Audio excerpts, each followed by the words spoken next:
අයිබෝන් මම Amali Fernando general manager ගල්ෆ්ගේට් මෑන්පවර්. ඇත්තටම ඔයාලට අද කියන්න ආවේ විශේෂ දෙයක්. මොකද කියනවා නම් අපේ දුරකථන අංකවලට කෝල් කරන ඔයාලට ඉතාමත් අපහසුතාවයක් ඇති අපිත් සමග එකතු වෙන්න. ඒ කියන්නේ ඔයාලා අපිට කොච්චර කෝල් ගත්තත් අපිට කනෙක්ට් වෙන්න බැරුව ඇති. ඒ හේතුව මේ දවස්වල විශාල දුරකථන ඇමතුම් ප්‍රමාණයක් අපිට ගල්ෆ්ගේට් ආයතනයට ලැබෙන නිසා. අතරම කිව්වොත් නොවැම්බර් මාසයේ පුරාවටම විශාල ඉන්ටර්විව් ප්‍රමාණයක් ගල්ෆ්ගේට් ආයතනයෙන් අපි සූදානම් කරලා තියෙනවා. යුරෝප් යන්න බලන් ඉන්න ඔයාලටත් ඩුබායි රටට යන්න බලන් ඉන්න ඔයාලා වෙනුවෙනුත්.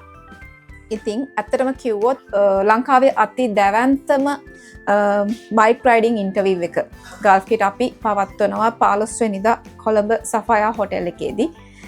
ඉතින් ඒ සඳහා ඔයාලා අපිට කෝල් කරන්න බලනවා නම් දුරකථන ඇමතුමක් ගන්න අපහසුතාවයක් තියෙනවා නම් මම ආරාධනා කරනවා එදාට සෆයා හොටෙල් එකටම එන්න. ඔයාලට එතනදී රෙජිස්ට්‍රේෂන් එක කරගන්න පුළුවන්. ඒ කියන්නේ අපේ ඉන්ටර්විව් එකට සහභාගී වෙන්න පුළුවන්.